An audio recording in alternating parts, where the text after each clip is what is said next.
तो बेटा आज हम सॉल्व करेंगे पेयर ऑफ लीनियर इक्वेशन के जो प्रीवियस ईयर क्वेश्चंस है या फिर जो भी इंपॉर्टेंट क्वेश्चंस है इस चैप्टर से रिलेटेड। ठीक है, तो हमारा जो पहला क्वेश्चन है, पहला क्वेश्चन क्या कह रहा है? A man lent a part of money at 10% per annum and the rest at 15% per annum. His income at the end of the year is 1900 rupees.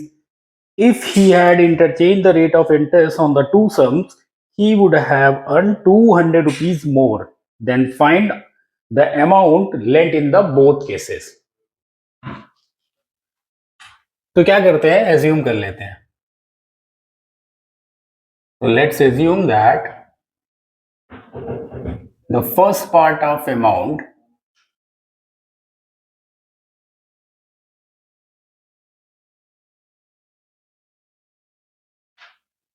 be x rupees and the second part be y rupees. ठीक, उसने क्या किया था? First part को 10% per annum के हिसाब से और सेकेंड पार्ट को 15% के पर एनम के हिसाब से लेंड किया था। तो उसका जो प्रॉफिट आया था दैट वाज 1900 रुपीज। तो हम क्या निकालेंगे? 10% of X plus 15% of Y and that gave 1900 rupees. Next case में उसने क्या किया था? इस रेट ऑफ इंटरेस्ट को इंटरचेंज कर दिया था। मींस फर्स्ट पार्ट को उसने 15% पर एनम के हिसाब से दिया और सेकेंड पार्ट को 10% पर एनम के हिसाब से। तो it means 15% of X plus 10% of Y. अब इसमें क्या था कि उसको 200 रुपीज ज्यादा का प्रॉफिट हुआ। पहले उसको 1900 का इंटरेस्ट क्रिएट हो रहा था, अब कितना हो रहा है? 200 मोर, मतलब 2100 रुपीज का। तो ये दो इक्वेशन बन जाएंगे बेटा, बस इन्हें सॉल्व करना है आपको।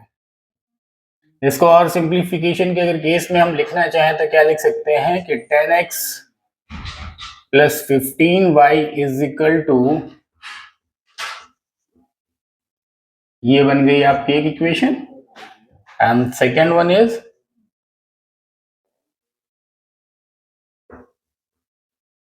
ये बन गई आपकी सेकेंड इक्वेशन। इन्हें बेसिकली अब हमको सॉल्व कर लेना है। ठीक, अब अगर हम क्या करें, इक्वेशन 1 में 3 का मल्टीप्लीकेशन और इक्वेशन 2 में 2 का मल्टीप्लीकेशन अगर हम कर दें तो कोफिशिएंट ऑफ एक्स सेम हो जाएगा। ठीक है ना? तो इजिली हम इसको एलिमिनेट कर सकते हैं एलिमिनेशन मेथड से। ठीक है ना? तो 3 का मल्टीप्लाई किया कितना हो जाएगा बताइए? 30x plus 45y is equal to 57। This one is the third equation. यहां पर 2 का मल्टीप्लीकेशन करेंगे तो क्या हो जाएगा? 30x plus 20y 42 and this one is the fourth equation. अब इजिली आप एलिमिनेशन मेथड से x को कैंसिल कर सकते हैं। साइन अपोजिट करेंगे, minus minus and minus, this will be cancel out. So now 25y is equal to, so y is equal to क्या हो जाएगा? 6000 रुपीज। y कितना हो गया? 6000। अब y की वैल्यू किसी भी एक में पुट कर दो, इसमें किसी भी एक इक्वेशन में y की वैल्यू पुट कर दो तो x की वैल्यू आ जाएगी। मान लीजिए हमने इसमें ही पुट कर दिया, क्या गिवन था? 10x by 100 plus 15y by 100 and that is equal to 1900। ठीक है? तो x बाई 10 प्लस 15y की जगह हमने क्या रख दिया बेटा? 6000 बाई 100, कैंसिल हो जाएगा। So x by 10 is equal to,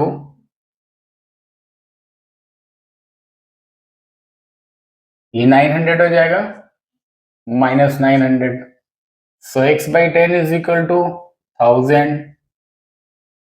So now x is equal to 10,000 rupees. Clear है? सेकेंड क्वेश्चन पे आते बेटा. सेकेंड क्वेश्चन में क्या कह रहा है? In a pair of supplementary angles,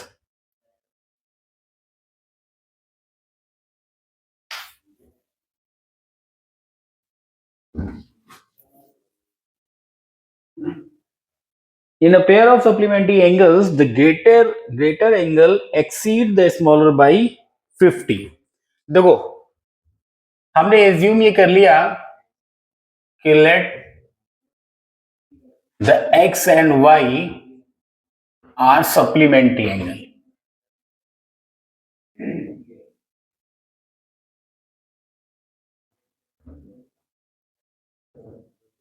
ठीक. और यहां पर मैं इन्होंने ये भी दिखा दिया कि x is greater than y. तो सप्लीमेंट्री है तो आपको ये पता है कि sum of these angle will be equal to 180 degree. अब इसमें जो रिलेशन क्या क्या दी गिवन है? The greater angle exceed the smaller by 50. ये जो x है ये y से 50 मोर है.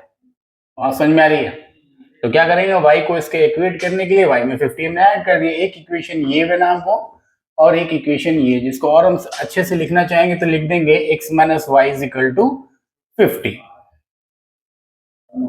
दोनों इक्वेशन को सॉल्व कर लेते हैं. x और y की वैल्यूज निकल आएंगी. These will be cancel out. So 2x is equal to 230. So now x is equal to 115. x अगर 115 है तो y कितना हो गया बेटा? आपके सामने रिलेशन क्या है? x is equal to y plus 50 और x की वैल्यू 115 निकाली हमने. तो y की वैल्यू क्या आ जाएगी बेटा? y की वैल्यू हो जाएगी 65 degree.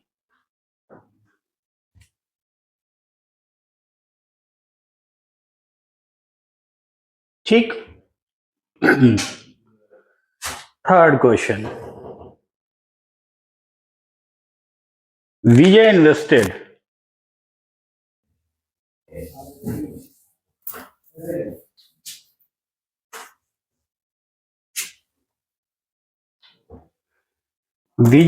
certain amount of money into scheme A and B, which offer interest at a rate of 8% per annum and 9% per annum, respectively. He received 1860 as the total. बिल्कुल वैसे ही जैसे क्वेश्चन नंबर फर्स्ट था.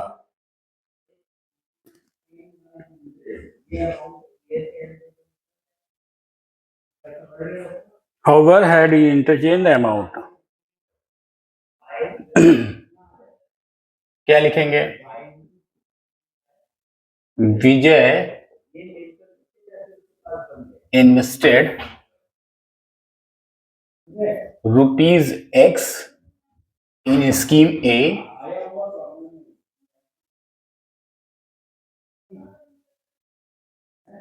and rupees y in scheme B. बात समझ में आ रही है?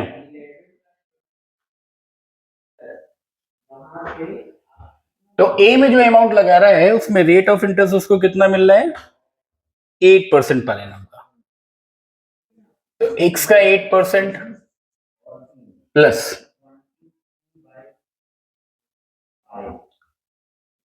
y का 9% और इसको कितना टोटल अमाउंट आ रहा है? That is 1860.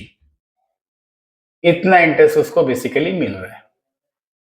करके ये आपकी फर्स्ट इक्वेशन बन गई. सेकेंड इक्वेशन में जब हम बात करते हैं तो कह रहा है हैडिंग इंटरचेंज, अगर उसने इंटरचेंज कर दिया होता amount of investment in the two scheme he would have received 20 मोर. मतलब जो उसका एक्स अमाउंट था जिसको इनिशियली उसने 8% पर एनम के हिसाब से लगाया था और वाई अमाउंट को 9% को पर एनम के हिसाब से लगाया था, तो जिसमें उसको 1860 रुपीज का प्रॉफिट हो रहा था. उसका कहना यह है कि अगर यही अमाउंट इंटरचेंज करके लगाता तो उसको 20 रुपीज ज्यादा का बेनिफिट होता। मीन्स आप क्या करेंगे, x का 9%, अब उसने x अमाउंट को 9% पे दिया और y अमाउंट को 8% पे दिया। 20 रुपीज उसको ज्यादा बेनिफिट हो रहा है, मतलब पहले उसको अगर 1860 आ रहा था तो अब उसको आएगा 1880 रुपीज। क्लियर है? इसी को सिंप्लीफाई कर लो तो क्या लिख सकते हैं बेटा, 8x plus 9y is equal to 186000। यहां पर क्या लिख सकते हैं, 9x plus 8y is equal to 188000।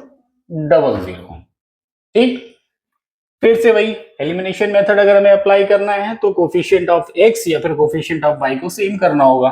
Suppose हम x के कोफिशिएंट को सेम करना चाहते हैं तो क्या करेंगे, इंटू 9 कर देते हैं इस इक्वेशन में और इंटू 8 कर देते हैं इस इक्वेशन में। बात समझ में आ रही है? ये जो इक्वेशन थर्ड है इसको इंटू 9 कर दिया और ये जो इक्वेशन फोर्थ है इसको इंटू 8 कर दिया। तो 9 8 जो 72x plus 81y is equal to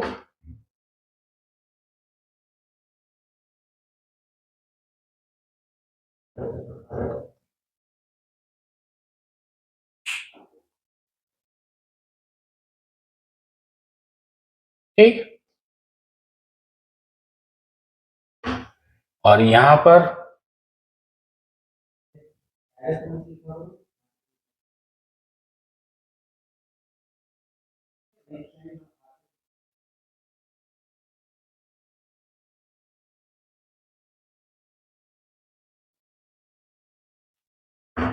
अब बेटा देखो इनके में x के कोफिशिएंट सेम हो गया, सब्ट्रैक्शन कैंसिल आउट, ये कितना हो जाएगा 17y is equal to 0 7 1 0 0। So y is equal to कितना आ जाएगा,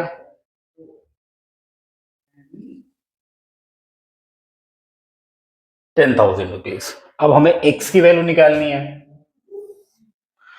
तो कोई भी एक इक्वेशन ले लें हम, मान लो हमने यही ले लिया 8x plus 9y, 8x plus 9y हमने इक्वेशन थर्ड ले लिया इज इक्वल टू, ठीक है ना, y की वैल्यू हमें पता है तो 8x प्लस ये 9 इंटू 10,000 कितना हो जाएगा is equal to, so now 8x is equal to 186 minus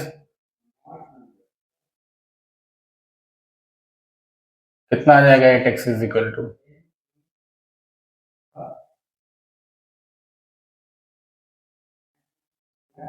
so now x is equal to 12,000। Clear है?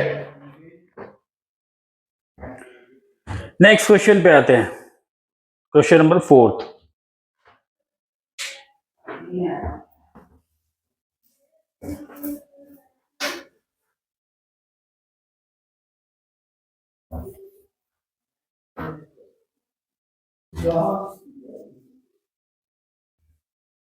क्वेश्चन नंबर 4 में कह रहा है कि 2 digit number is such that the product of its digit is 12.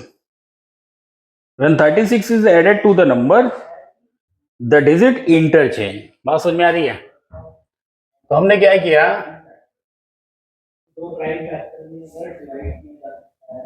Let's assume 2 digits are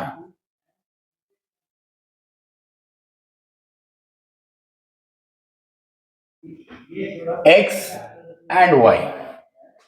तो product of numbers में given है तो इसका मतलब x into y is equal to 12, ये एक रिलेशन आपको पता है। दूसरा उसने क्या बोला है कि व्हेन 36 इज एडेड, अगर इसको 2 डिजिट के फॉर्म में लिखें तो कैसे लिखेंगे, 10x प्लस वाई, x अगर टेंस की प्लेस पे है और y यूनिट प्लेस पे है तो जो 2 डिजिट नंबर होगा वो इस फॉर्मेट में लिखा होगा 10x प्लस वाई। अब उसने बोला कि अगर हम इसमें 36 ऐड कर देंगे तो डिजिट इंटरचेंज हो जाएगी, यही बोल रहा है ना। When 36 added to this number, 36 इसमें ऐड कर देंगे तो डिजिट्स बेसिकली चेंज हो जाएगी, मींस यूनिट प्लेस टेंस की प्लेस पे और टेंस प्लेस यूनिट प्लेस की डिजिट पे आ जाएगा। तो ये हो जाएगा 10y प्लस एक्स। इसमें क्या ऐड किया हमने 36। ठीक है, क्या लिख सकते हैं इसको,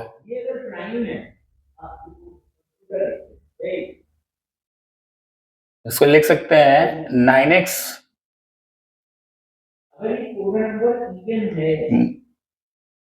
इन दोनों में से किसी एक को इवन है।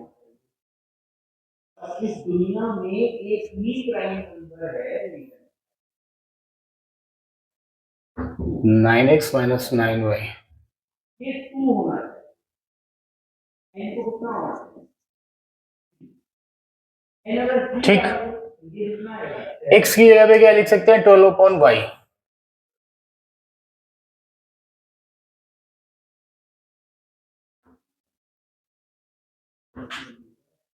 ठीक है, 108 upon y minus 9y plus 36 is equal to 0। यहां पर अगर हम एलसीएम y ले लें बेटा, क्या हो जाएगा 108 minus 9y square plus 36y and that is equal to 0। Cross multiplication करेंगे तो इक्वेशन कैसी आ जाएगी 108 minus 9y square plus 36y and that is equal to 0। इसको अगर हम थोड़ा और अच्छे से लिखना चाहें तो लिख सकते हैं 9y square minus 36y minus 108 is equal to 0। बात समझ में आ रही है, इस पूरे को हमने शिफ्ट कर दिया। इसको लोएस्ट फॉर्म में लिख सकते हैं तो y square minus 4y minus 12 is equal to 0। ठीक है, so y square minus 6y plus 2y minus 12 is equal to 0। क्या कर रहे हैं, मिडिल में स्प्लिटिंग फैक्टराइजेशन कर रहे हैं। तो y माइनस 6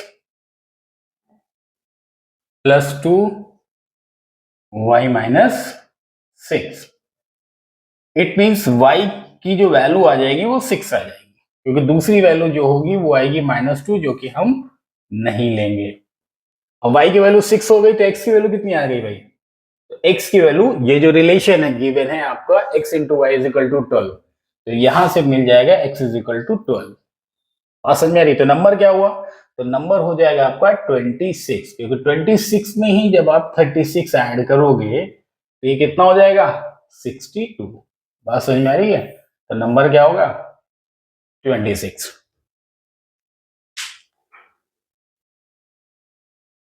नेक्स्ट क्वेश्चन पे प्रोसीड करते हैं।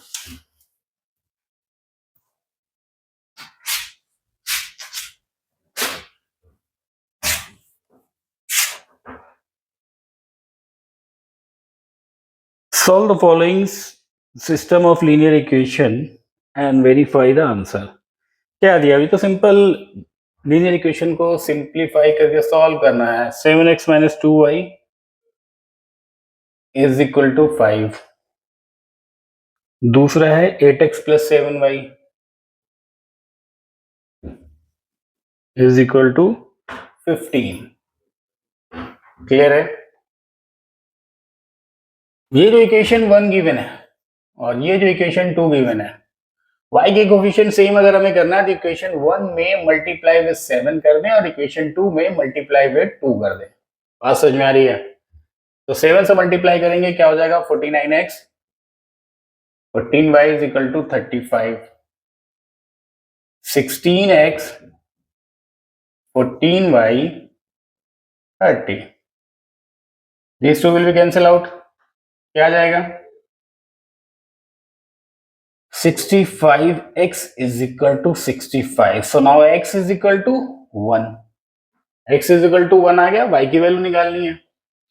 तो y की वैल्यू निकालने के लिए क्या करेंगे बेटा, किसी भी एक इक्वेशन में x की वैल्यू पुट कर दो। तो जैसे लिखा हुआ है 7x minus 2y is equal to 5, ठीक है ना। x इज इक्वल टू 1 लिखा तो 7 into 1 minus 2y is equal to 5, तो 7 minus 5 is equal to 2y। So now y is equal to 1। बात समझ में आ रही है। अब x और y की वैल्यू आ गई, उसने कहा कि एक चीज और उसने बोली थी, उसने बोला था कि वेरीफाई और कर लेना। तो आपको ये चेक कर लेना है कि x और y की वैल्यू पुट करने पे क्या ये वैल्यू आ रही है। आपको क्या गिवन है, 7x minus 2y is equal to 5। हमने x की वैल्यू भी 1 निकाल ली है, हमने y की वैल्यू भी 1 निकाल ली है। वेरीफाई करने के लिए क्या किया हमने, x is equal to 1 put किया तो 7 into 1, y is equal to 1 put किया तो 2 इंटू 1, और चेक करें क्या ये वैल्यू 5 आ रही है। 5 is equal to 5, hence verified.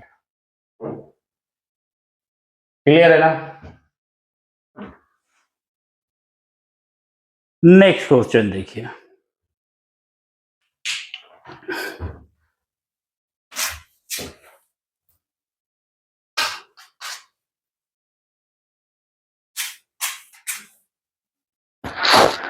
in the next question, question number 6. 3 years ago, Rashmi was thrice as old Nazma. ठीक है, एक है रश्मि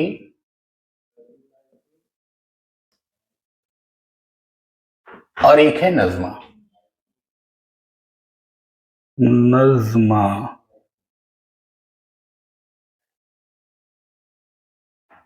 ठीक, 3 साल पहले की बात कर लेते हैं। 3 साल पहले Rashmi was thrice as old as Najma. अगर 3 साल पहले नजमा की एज x थी तो रश्मि की,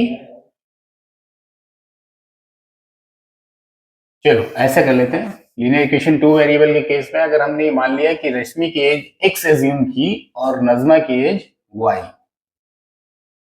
तो 3 साल पहले ये प्रेजेंट है,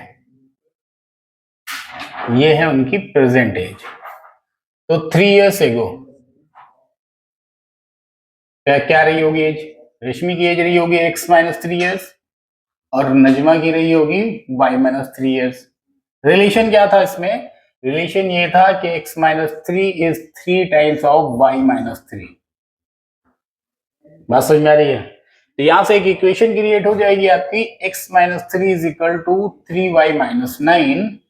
मीन्स क्या लिख सकते हो, x minus 3y is equal to minus 6। Equation 1 बन जाएगी आपकी, ठीक। उसके बाद उसने क्या बोला है, 10 years later Rashmi will be twice as old as Najma. अब 10 इयर्स लेटर देख लो,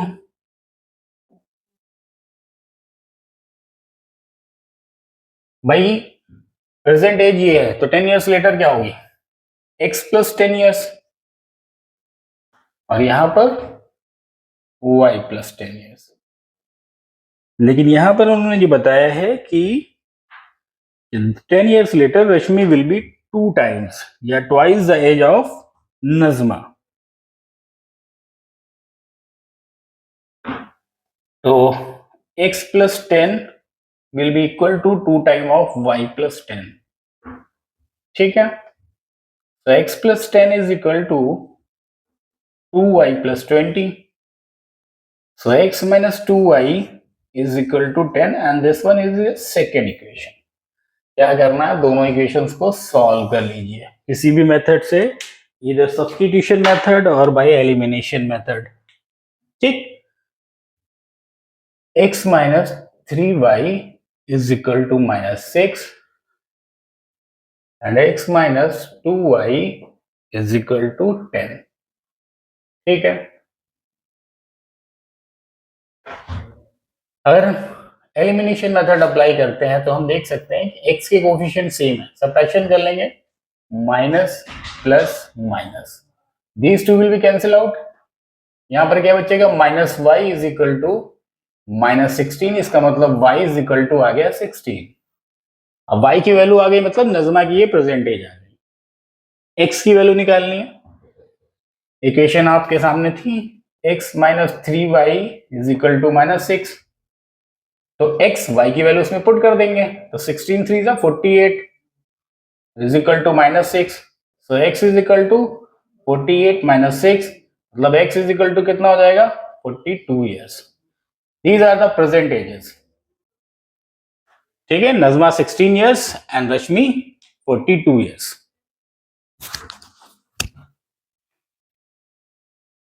नेक्स्ट क्वेश्चन पे प्रोसीड करते हैं, क्वेश्चन नंबर 7 पे।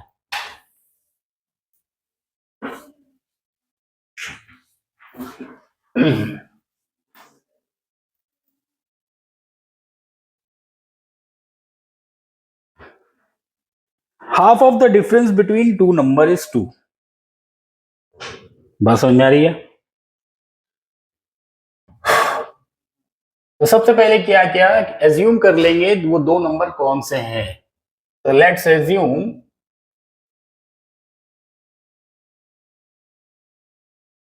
Two numbers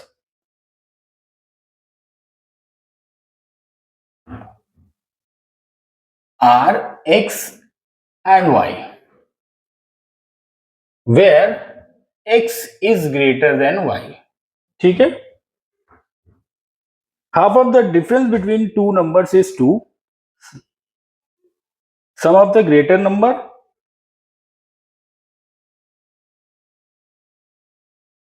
half of the difference between two number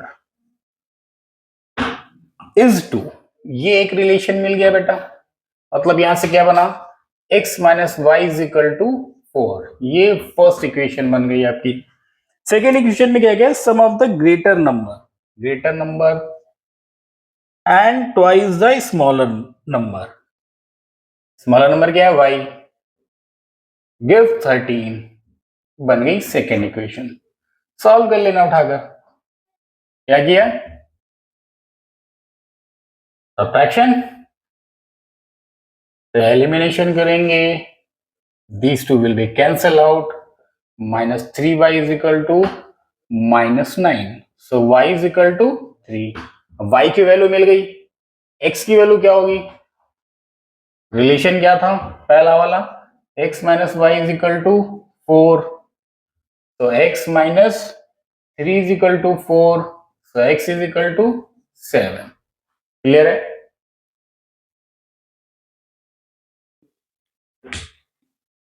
question number 8,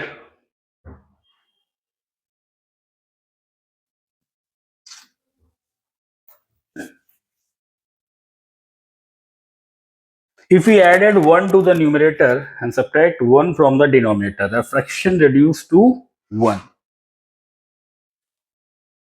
it become half if only, okay, तो सबसे पहले assume कर लेते हैं, let the numerator x and denominator by। तो फ्रैक्शन क्या है आपकी, x अपॉन y। अब उसने क्या बोला है कि if we added 1 to the numerator, तो न्यूमरेटर में अगर 1 ऐड करें and subtract 1 from the denominator, और डिनोमिनेटर से 1 सब्ट्रैक्ट करें, तो फ्रैक्शन रिड्यूस टू 1। बात समझ में आ रही है? क्रॉस मल्टीप्लाई करोगे तो x plus 1 is equal to y minus 1, relation क्या बनेगा, x minus Y is equal to -2। Second में क्या बोल रहा है, सेकेंड जो कंडीशन दी थी, इफ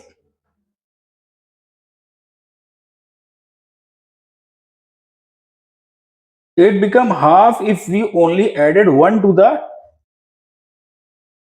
ओके, कह रहा है कि अगर हम सिर्फ 1 ऐड करें न्यूमरेटर में, नहीं, ये कह रहा है कि it becomes half if we only add 1 to the denominator.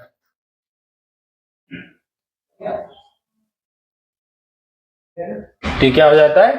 Half. मतलब y plus 1 is equal to 2x। तो यहां से रिलेशन क्या बनेगा? y minus two x is equal to -1। ये सेकेंड इक्वेशन। फर्स्ट इक्वेशन क्या बनाई थी हमने? x minus Y is equal to -2। ठीक है, y की कोफिशिएंट सेम है बेटा, प्लस माइनस कैंसिल हो जाएंगे। Minus x is equal to क्या हो जाएगा? -3, मतलब x is equal to 3। Numerator आपका 3 आ गया। अब इस 3x की वैल्यू, न्यूमरेटर की वैल्यू आप किसी भी एक इक्वेशन में पुट कर दो।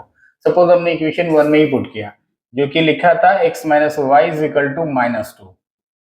तो 3 minus Y is equal to -2, तो y इज इक्वल टू क्या हो जाएगा? 5। Means the fraction is what? 3/5।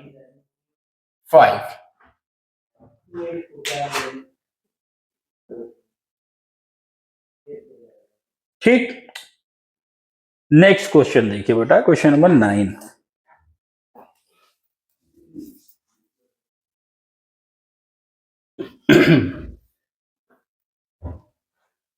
For which value of k will the following pair of linear equation have no solution?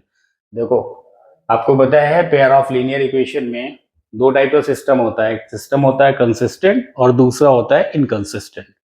Consistent system जब भी होता है तो it means there is a solution, चाहे वो एक ही क्यों ना हो। और कंसिस्टेंट सिस्टम किसके किस में किस किस केस में होता है? अगर pair of linear equation intersecting है, other pair of linear equation कैसी है? कोइंसिडेंट है। इन दो केसेस में क्या होता है? सिस्टम कंसिस्टेंट होता है। ठीक है ना, क्योंकि उनके पास सॉल्यूशन होता है। और अगर pair of linear equation parallel होती है तो फिर सिस्टम इनकंसिस्टेंट हो जाता है, क्योंकि कोई भी सॉल्यूशन नहीं होता। तो हमें ये पता होना चाहिए कि जब नो सॉल्यूशन होता है तो कैसे होता है। नो सॉल्यूशन के केस में जो रिलेशन होता है वो ये होता है, a1 by a2 is equal to b1 by b2 which is not equal to c1 by c2। बात समझ में आ रही है? अब हम इक्वेशंस लिख लेते हैं।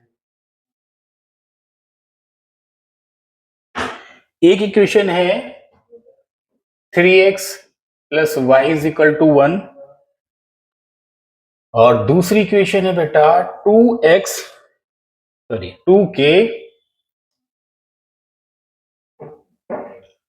Minus 1x plus k minus 1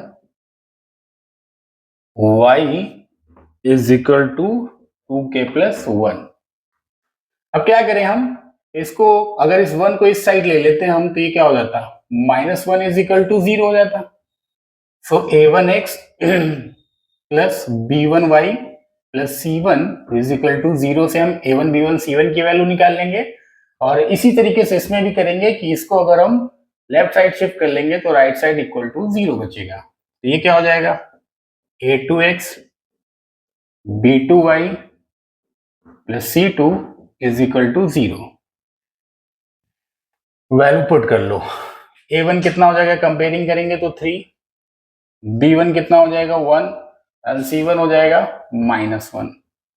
यहां पर भी अगर हम कंपेयर करेंगे तो a2 की वैल्यू हो जाएगी 2k -1, b2 की वैल्यू हो जाएगी k -1, और c2 की वैल्यू हो जाएगी, क्या था? ब्रैकेट में तो नहीं था? ब्रैकेट में ही था, माइनस, ऐसे लिख देते हैं 2k प्लस 1। ठीक, अब देर इज नो सोल्यूशन का मतलब क्या? हमने आपको ऑलरेडी रिलेशन दे दिया कि a1 a2 b1 b2 और c1 c2 में रिलेशन कैसा होना चाहिए अगर pair of linear equation parallel है। तो हमें k की वैल्यू निकालनी है। तो a1 कितना है बेटा? a1 है 3, a2 2k minus 1 is equal to b1 और b2 k माइनस 1। यहां से k की वैल्यू निकाल लेते हैं क्रॉस मल्टीप्लीकेशन करके। तो 3k minus 3 is equal to 2k minus 1। तो k इज इक्वल टू क्या आ जाएगा बेटा, 3 माइनस 1 2, k की वैल्यू 2। अब एक बार हम चेक कर ले कि k की वैल्यू 2 पुट करने से आ रहा है कि नहीं आ रहा है। k की वैल्यू 2 पुट करने से ये रिलेशन जस्टिफाई हो रहा है या नहीं हो रहा है, ठीक है ना। k की वैल्यू अगर हमने इसमें 2 पुट किया तो बेटा क्या हो जाएगा, 3 2 6 minus 1, 6 minus 1 is equal to 1 upon 2 minus 1।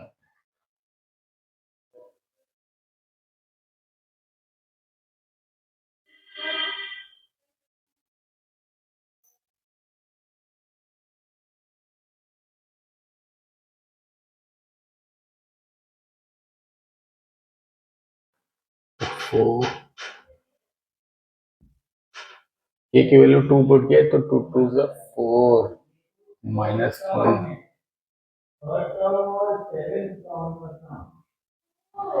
And which is not equal to में भी दिखाना है। तो C1 कितना है, C1 है आपका -1 और C2 कितना है माइनस, चलो ये दोनों माइनस तो कैंसिल हो जाएंगे, 2k प्लस 1, तो 2 इंटू 2 प्लस 1।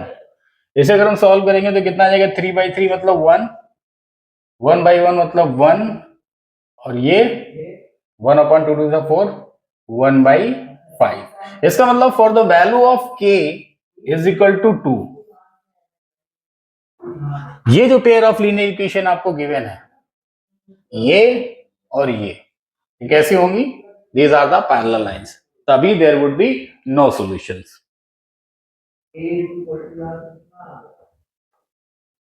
क्वेश्चन नंबर 10 देखो, हो गया क्या आपका, ठीक, any doubt. Question number 10,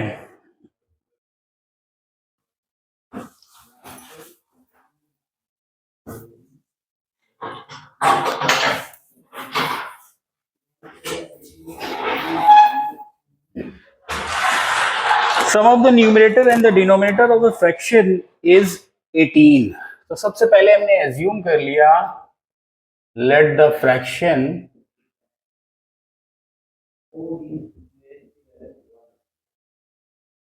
B x upon y, मतलब न्यूमरेटर x हुआ और डिनोमिनेटर y हुआ। तो उसने बोला है कि न्यूमरेटर और डिनोमिनेटर का सब 18 है, so x plus y is equal to 18। The denominator is increase by 2, उसमें 2 ऐड कर दिया। द फ्रैक्शन रिड्यूस टू 1/3, तो क्या हो जाता है, 1/3 हो जाती है। तो क्या लिख सकते हैं इसको, 3x plus 6 is equal to y, या 3x minus Y is equal to -6। ये फर्स्ट इक्वेशन थी और ये सेकेंड इक्वेशन, ठीक है।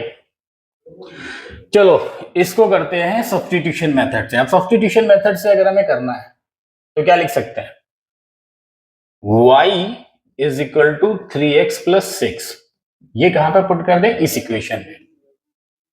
क्या गिवन था first equation, x plus y is equal to 18, y की जगह 3x प्लस 6 लिख दिया, so x plus 3x plus 6 is equal to 18। So 4x is equal to 12, then x is equal to 3। x is equal to 3 आ गया तो y की value क्या होगी, relation था y is equal to 3x plus 6, तो y is equal to 3 3 is 9 plus 6, that is 15। So now the fraction is what, 3/15।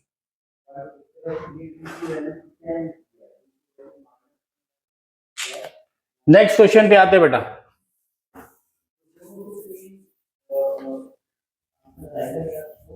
the question number 11, find the value of k for which the system of equation x plus 2y is equal to 5 and 3x plus ky plus 15 is equal to 0 has no solution। कौन कौन सी दो equation आपको given है बेटा, आपको given है कि x plus 2y is equal to 5 and the second equation is 3x plus k y plus 15 is equal to 0। तो आपको पता है बेटा कि अगर पेयर ऑफ लीनियर इक्वेशन में दो सॉल्यूशन नहीं होते हैं तो रिलेशन क्या होता है बेटा, a1 by a2 is equal to b1 by b2 and which is not equal to c1 by c2। बात समझ में आ रही है? तो first we need to find out a1 b1 c1 and a2 b2 c2। तो जो first equation है बेटा उसको हम a1x plus b1y plus c1 is equal to 0 से कंपेयर कर लेंगे and the second equation a2x plus b2y plus c2 is equal to 0 से कंपेयर कर लेंगे। तो a1 की वैल्यू क्या हो जाएगी बेटा 1, b1 की वैल्यू हो जाएगी 2 एंड c1 की वैल्यू हो जाएगी -5। क्लियर है? In the same way a2 will be 3, b2 will be k and c2 will be 15। आपको रिलेशन ऑलरेडी मैंने बता दिया है, तो आप क्या करेंगे, इसी में वैल्यूज हम पुट कर देंगे। तो a1 कितना था बेटा 1/3 is equal to 2/k which is not equal to -5/15। यहां पर अगर हम सॉल्व करें तो बेटा इसमें हम क्रॉस मल्टीप्लीकेशन कर सकते हैं। तो जब हम क्रॉस मल्टीप्लीकेशन करेंगे तो k की वैल्यू मिल जाएगी 6। अब हम चेक करके देख लेते हैं बेटा क्या ये इस रिलेशन को जस्टिफाई कर रहा है। तो आप देखो कि 1/3 is equal to 2/6 and which is not equal to -5/15, मतलब k की वैल्यू क्या हो जाएगी 6। क्लियर है? क्वेश्चन नंबर 12 देखिए बेटा।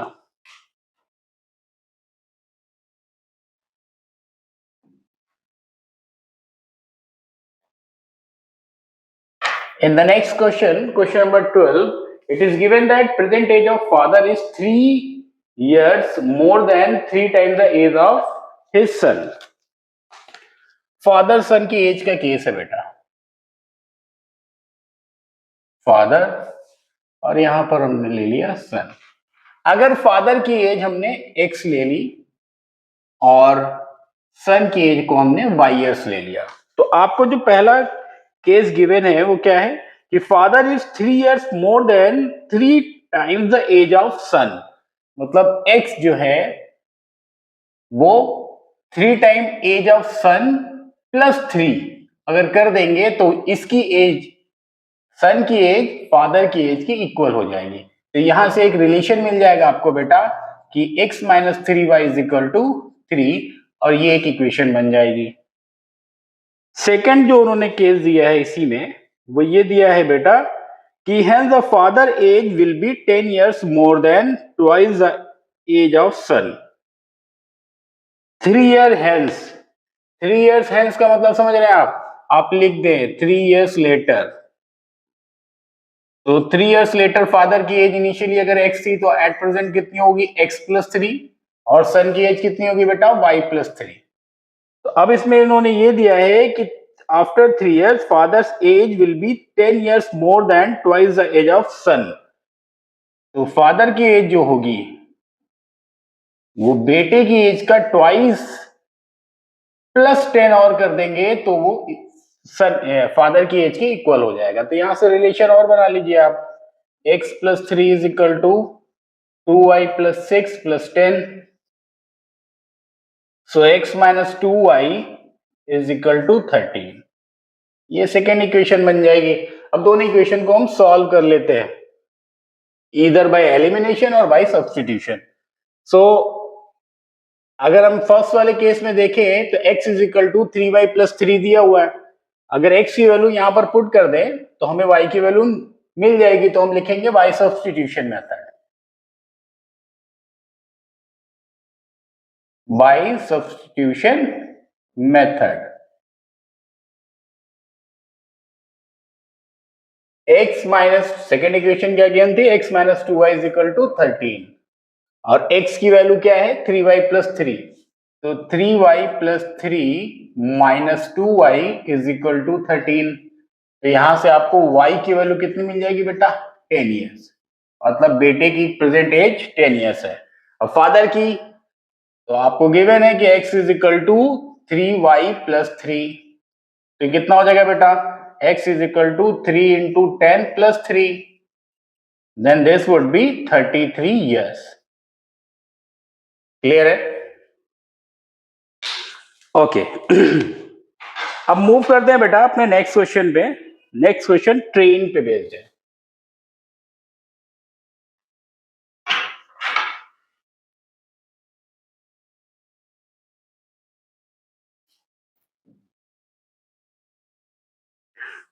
Train covered a distance of uniform speed at a uniform speed.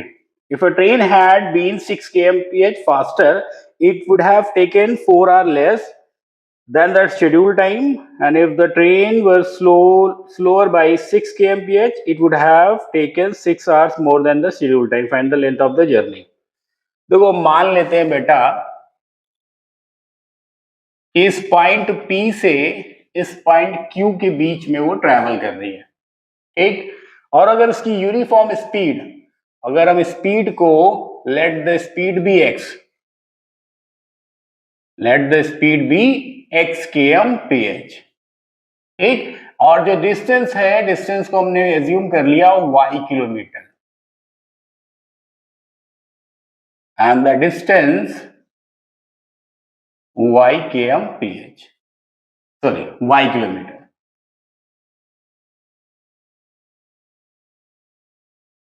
ठीक है। Train cover distance of with uniform speed,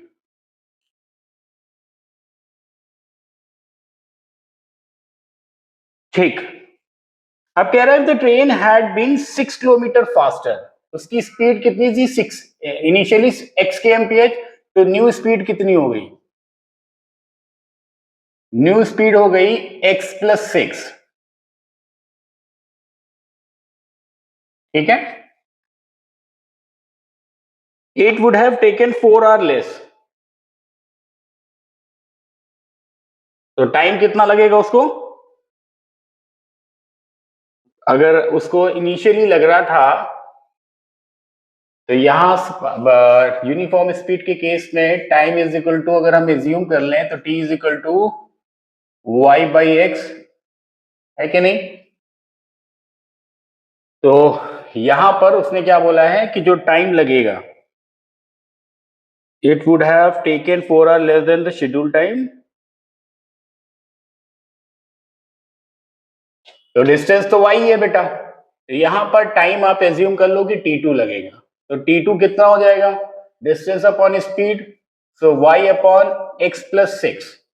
लेकिन उसने यहां पर ये जो केस दिया था, उसने कहा था कि स्पीड बढ़ जाएगी तो टाइम 4 आवर कम हो जाएगा, मतलब ये अगर t है और ये t2 है, तो t2 इससे कम होगा, t से कम होगा कितना, 4 आवर, तो आपने लिखा t minus t2 is equal to 4। बात समझ में आ रही है? t की जगह t की वैल्यू पुट कर दो बेटा, so y by x minus y upon x plus 6 is equal to 4। LCM बेटा यहां पर आ जाएगा x square plus 6x, xy plus 6y minus xy and that is equal to 4। Minus x y plus x y cancel हो जाएंगे, cross multiplication की वजह से क्या बन जाएगा बेटा, 4x square plus 24x is equal to 6y। बात समझ में आ रही है? ठीक है। अब सेकेंड केस इसमें क्या गिवन है, इसी में जो सेकेंड केस दिया हुआ है, कह रहा है कि it would have taken 6 hours more than the schedule time, कब, अगर इसकी स्पीड 6 kmph कम हो जाए, तो नॉर्मल स्पीड उसकी जो थी वो थी x kmph, तो यहां पर फिर से हम न्यू स्पीड अगर हम एज्यूम कर लें, तो new speed is equal to क्या हो जाएगी, x माइनस 6 kmph, ठीक है।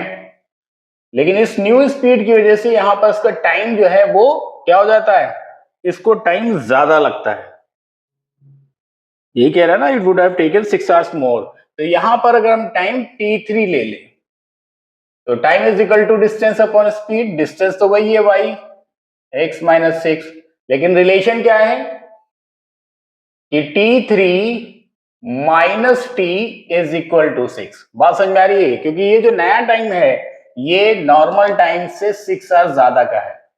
तो t3 मतलब y upon x minus 6 minus y upon x is equal to 6। क्या हो जाएगा LCM? X square minus 6x is equal to 6। यहां पर क्या बनेगा बेटा? xy minus xy plus 6y, these will be cancel out. Cross multiplication होगा तो क्या बनेगा?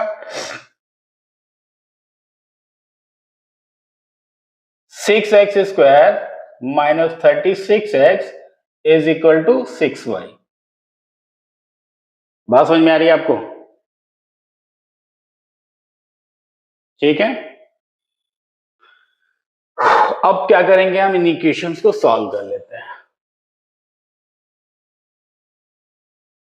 4x square plus 24x is equal to 6y, ये हमने फर्स्ट इक्वेशन बनाई थी, और दूसरी बनाई हमने बेटा 6x square minus 36x is equal to 6y, ये हमने बनाई सेकेंड इक्वेशन।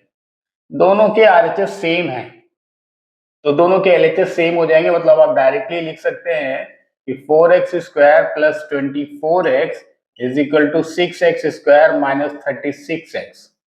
क्लियर है? इसको इधर ले जाएंगे और इसको इधर शिफ्ट कर देंगे बेटा। ठीक, तो 36 ये कितना हो जाएगा? 60x is equal to 2x square. x से इसका स्क्वायर कैंसिल हो जाएगा तो x आ जाएगा कितना?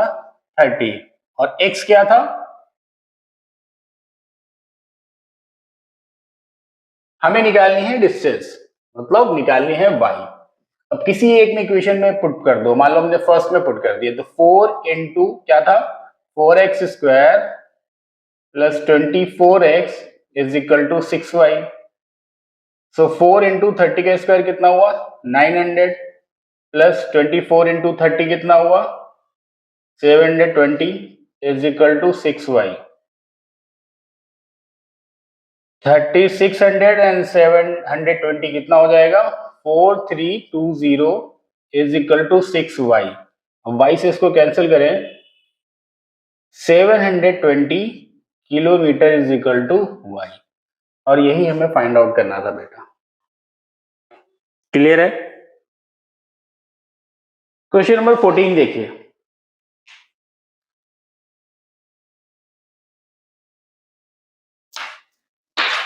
क्वेश्चन नंबर 14,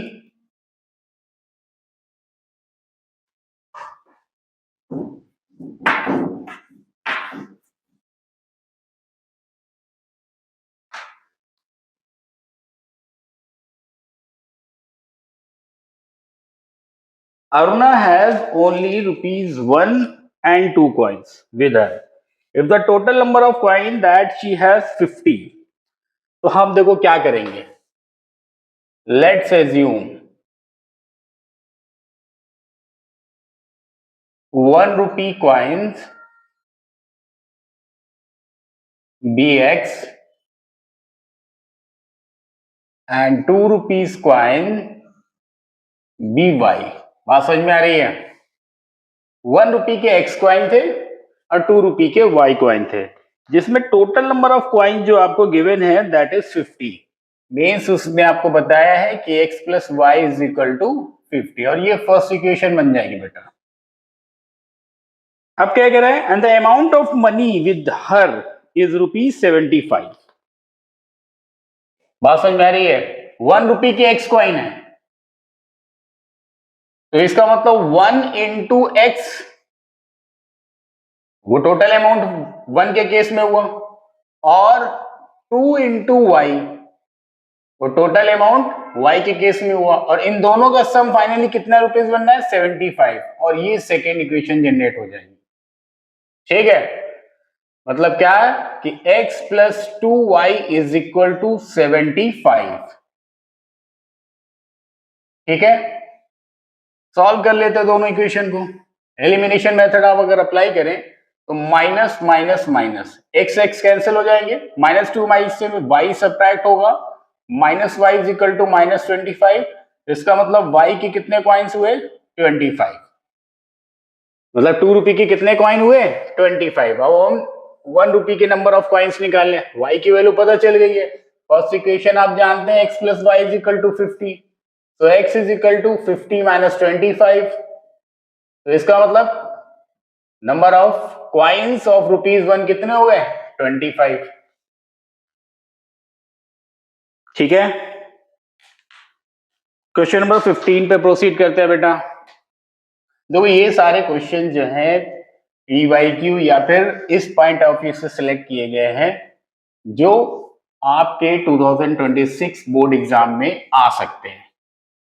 सेम क्वेश्चन नहीं तो ऑलमोस्ट ऐसे ही क्वेश्चन, थोड़ा बहुत वैल्यूज चेंज हो सकती है, बट मेक श्योर कि आप लोग बेटा इन सारे क्वेश्चंस को एक बार अटेम्प्ट जरूर कर ले before appearing in the board exam. क्या कह रहा है? There are some student in 2 examination hall A. तो भाई देखो, एक हॉल ए है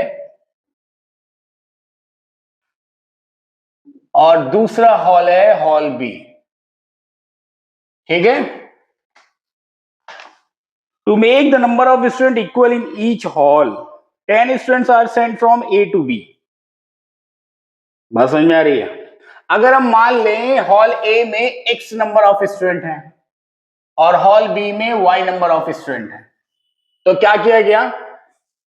इससे 10 निकाले गए और इसमें 10 भेज दिए गए। तो बात समझ में आ रही है? इसमें अगर y स्टूडेंट थे पहले तो अब y प्लस 10 हो गए होंगे, इसमें x स्टूडेंट थे तो 10 स्टूडेंट निकलने के बाद x माइनस 10 स्टूडेंट हो गए होंगे। अब दोनों हॉल्स के नंबर ऑफ स्टूडेंट की वैल्यू सेम है, तो यहां से इक्वेशन बन जाएगी x minus Y is equal to 20। This is the first equation. Second case क्या दे रहा है बेटा? If 20 students were sent from B to A. अब देखो b से a भेजा जा रहा है, मतलब a में हो गए अब x प्लस 20 और y में हो गए अब y minus 20। B to A, the number of student in A becomes double the number of student in B. X plus 20 क्या हो जाता है? डबल हो जाता है इसका। So x plus 20 is equal to 2y minus 40। बस समझ में आ रही है? क्या हो गया ये? Number of student A becomes double the number of student B। ठीक है, तो x minus 2y is equal to minus 60, ये सेकेंड इक्वेशन बन गई। सॉल्व कर लेते हैं दोनों को, x और y की वैल्यूज निकाल लेते हैं। तो x minus Y is equal to 20, या फिर यहां से ये भी कह सकते हैं कि x is equal to 2y minus 60। ठीक है, अगर हम सब्स्टिट्यूशन मेथड अप्लाई करते हैं तो x की जगह पर बाय यूजिंग सेकेंड इक्वेशन हम लोग पुट कर सकते हैं x is equal to 2y minus 60। तो 2y minus 60 minus Y is equal to 20। बात समझ में आ रही है? तो y इज इक्वल टू कितना हो गया? 80। अब y 80 हो गया तो x की वैल्यू निकाल लो, x minus Y is equal to 20। तो x इज इक्वल टू क्या हो जाएगा? 20 plus 80 100। These are the number of students in hall A and hall B। Question number 16 देखिए बेटा। क्वेश्चन नंबर 16 में क्या कह रहा है? Shopkeeper gives book on rent. अच्छा जी,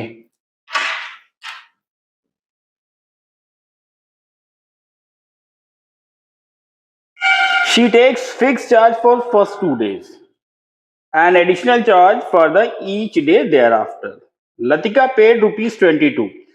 तो देखो भाई साहब, सबसे पहले तो एज्यूम कर लो कि फिक्स चार्ज क्या है और पर डे का उसका चार्ज क्या है।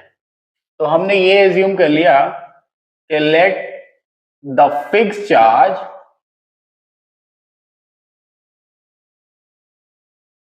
B ₹X। x and per day charge,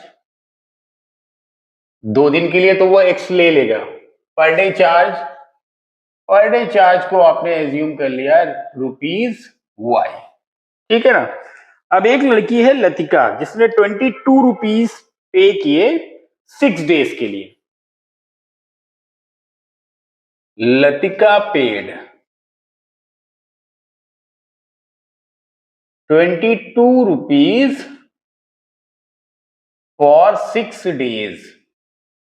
बात समझ में आ रही है? देखो इसमें इनिशियली ही बता दिया गया था कि फिक्स चार्ज जो है वो 2 दिन के लिए है। अगर कोई बच्चा 2 दिन के लिए कोई बुक लेता है तो वो x रुपीज लेगा, और उसके बाद जितने नंबर ऑफ डेज बढ़ते जाएंगे आफ्टर 2 डेज, तो वो पर डे के हिसाब से y रुपीज चार्ज करके टोटल चार्ज लेगी। तो 22 रुपीज पे किए 6 डेज में, तो 2 डेज तो इसी में निकल गए। तो अमाउंट कैसे बना? x फॉर 2 डेज, अब कितने बच गए? 4 days plus 4y is equal to 22। ये फर्स्ट इक्वेशन बन जाएगी बेटा। बात समझ में आ रही है? वाइल आनंद, अब आनंद की बात है तो आनंद ने पे किया है 16 रुपीज फॉर 4 डेज। तो लिख लेते हैं भाई, आनंद पेड 16 रुपीज फॉर 4 डेज। समझ रहे हैं? 4 डेज में तो 2 डेज तो उसके फिक्स चार्ज के लिए हो गए, और रिमेनिंग 2 डेज का पर डे के हिसाब से y रुपीज को पे करना है। तो आपने क्या किया, x plus 2y is equal to 16, और ये बन जाएगी इसकी सेकेंड इक्वेशन। दोनों इक्वेशन को आप सॉल्व कर लो, चाहे एलिमिनेशन से चाहे सब्स्टिट्यूशन से।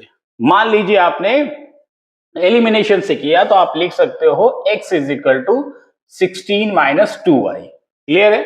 तो फर्स्ट इक्वेशन जो थी आपकी that was x plus 4y is equal to 22। अब x की जगह पे आपने पुट कर दिया 16 माइनस 2y, और ये 4y इज इक्वल टू 22। ठीक है, 16 को उधर शिफ्ट कर दो, ये हो जाएगा 2y is equal to 6, so y is equal to 3 rupees. समझ में आई? पर डे चार्ज जो था उसका बुक लेंडिंग का दैट वाज 3 रुपीज। अब x की वैल्यू में निकालनी है, यहीं पे पुट कर देते हैं। सो x प्लस 4y आपको गिवन था 22, तो x plus 4 into 3 is equal to 22। इसका मतलब x इज इक्वल टू कितना आ जाएगा बेटा? 10 rupees. This was the fix charge for 2 days. ठीक, अब क्वेश्चन नंबर 17 पे प्रोसीड करते हैं।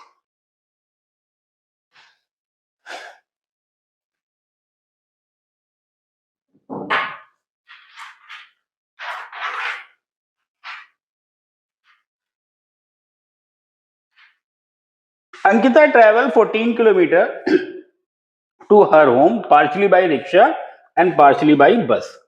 आप ऐसे समझ लो कि इस P पॉइंट से चली अंकिता और इस Q पॉइंट तक जा रही है, जो कि टोटल 14 किलोमीटर का जर्नी है उसकी।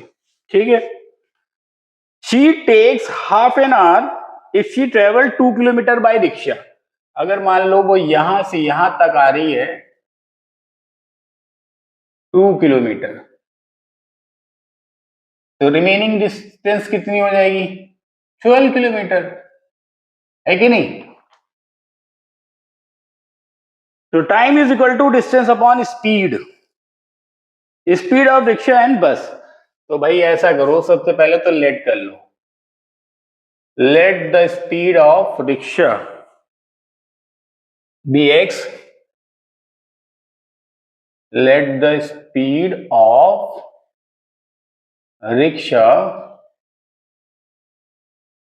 x kmph and the speed of bus is equal to y kmph। बात समझ में आ रही है? तो भाई रिक्शे के थ्रू लगने वाला time, time is equal to distance upon speed, कितना हो जाएगा? 2/x।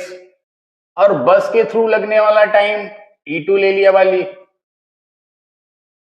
तो T time is equal to distance upon speed मतलब 12 अपॉन वाई। अब ये जो टोटल टाइम लगा है that is half an hour, यही बोल रहा है ना, T takes half an hour. Okay, तो T1 प्लस T2 जो है that is half an hour, तो 2/x plus 12 upon y. Half an hour को अगर हम आर में कन्वर्ट करेंगे, मतलब मिनट है तो 30 मिनट और आर में है तो दैट इज 1/2। ठीक है, ये एक इक्वेशन बन जाएगी पहले केस में। दूसरा वो ये बोल रहा है on the other hand if she travel 4 kilometre bye rickshaw. अब वो क्या कर रही है, 4 किलोमीटर बाय रिक्शा जा रही है, तो 4 किलोमीटर बाय रिक्शा, तो इसका मतलब रिमेनिंग डिस्टेंस कितनी हो गई बेटा, रिमेनिंग डिस्टेंस हो गई 10 किलोमीटर। ठीक है, तो कह रहा है कि शी टेक्स 9 मिनट लॉन्गर, कोई नहीं, तो time is equal to distance upon speed, तो यहां पर जो टाइम लगेगा वो लगेगा 4/x plus 10 upon y is equal to 39। वहां पर 30 मिनट था, यहां पर 39 मिनट हो गया, और आर में कन्वर्ट करने के लिए डिवाइडेड बाय 60 कर दिया। ये बन गई आपकी सेकेंड इक्वेशन। इन दोनों इक्वेशन को आप सॉल्व कर लो। क्या करना है भाई, देखो एक बहुत अच्छा तरीका ये है कि हम एक बार 1/x को a एज्यूम कर लें और 1/y को b एज्यूम कर लें, तो यहां से हमें इक्वेशन थोड़ी सी सिंपलेस्ट फॉर्म में दिखने लगेंगी। तो क्या लिखेंगे, 2a plus 12b is equal to 1/2। यहां पर क्या हो जाएगा, 4a plus 10b and that is equal to 39/60। ठीक है, एक काम ये कर लेते हैं कि ये जो इक्वेशन 1 थी इसमें अगर हम 2 का मल्टीप्लाई कर दें तो कोफिशिएंट ऑफ a जो है वो सेम हो जाएंगे, तो 2 का मल्टीप्लाई कर दिया तो क्या हो जाएगा, 4a plus 24b is equal to 1।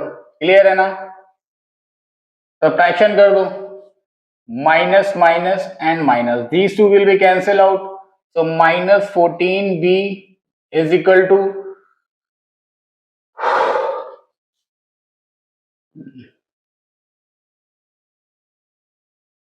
21/60. These two negative sign will be converted into positive sign. तो हम इसको क्या ले सकते हैं, क्रॉस मल्टीप्लाई करें तो 14 इंटू 60 अपॉन 21 कर दे तो ये आ जाएगी 1/b। बात समझ में आ रही है, तो 7 2 जा 7 3 जा, 3 से इसको कैंसिल किया तो 40 इज इक्वल टू क्या आया, 1/b। अब आप देखो 1/b, यहां से रिलेशन समझ आए ना, y और b दोनों एक दूसरे के इनवर्स है, इसका मतलब y कितना हो गया, so y will be equal to 40 kmph। ठीक, अब इस b की वैल्यू हम पुट करके a की निकाल लें तो a से हमारा x की वैल्यू मिल जाएगी। b की वैल्यू क्या थी, b इज इक्वल टू 1/40, तो हमारी इक्वेशन थी 2a plus 12b is equal to half, और b की वैल्यू आई है हमारी 1/40, तो 2a plus 12 into 1/40 is equal to half, तो 2a is equal to half minus 3/10। ठीक है ना, तो 2a इज इक्वल टू 10, आपने एलसीएम ले लिया बेटा, तो 5 माइनस 3, तो 2a इज इक्वल टू 2/10। यहां से आप ये भी कह सकते हैं कि a इज इक्वल टू 1/10 या फिर 10 इज इक्वल टू 1/a, और 1/a किसके इक्वल था, 1/a इक्वल था x के, तो इसका मतलब x is equal to 10 kmph। तो ये क्या आ गई, स्पीड ऑफ रिक्शा आ जाएगी। क्लियर है, अब लीनियर इक्वेशन टू वेरिएबल का लास्ट क्वेश्चन बेटा, question number 18।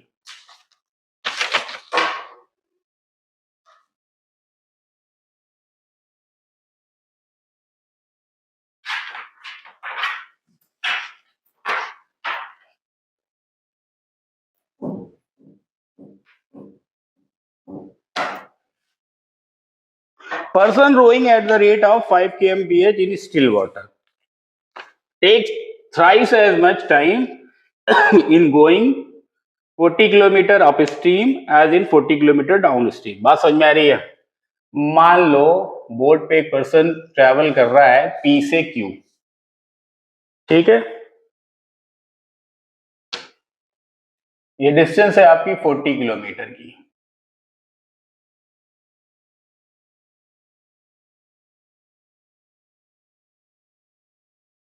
Speed of boat given है आपको, स्पीड ऑफ बोट कितना है बेटा?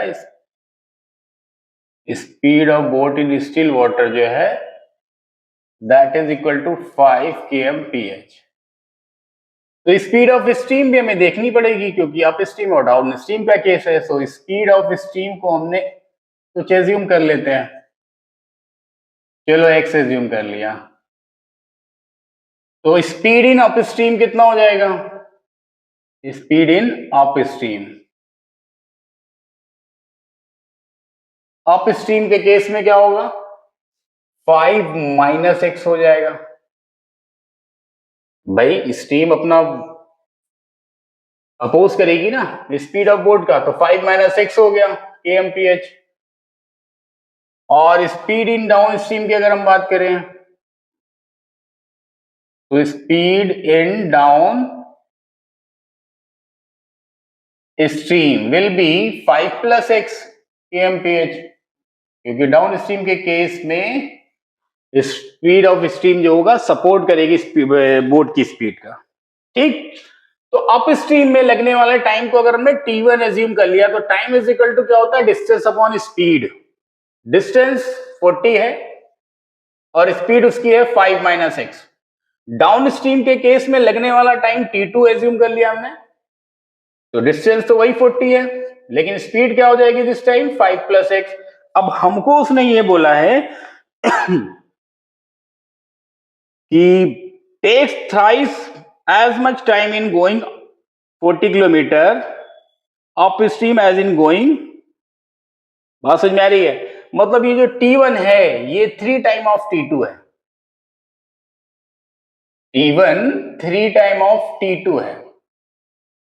तो T1 की जगह आपने क्या लिख दिया? 40 upon 5 minus x is equal to 3, 40 upon 5 plus x. Solve कर लो भाई।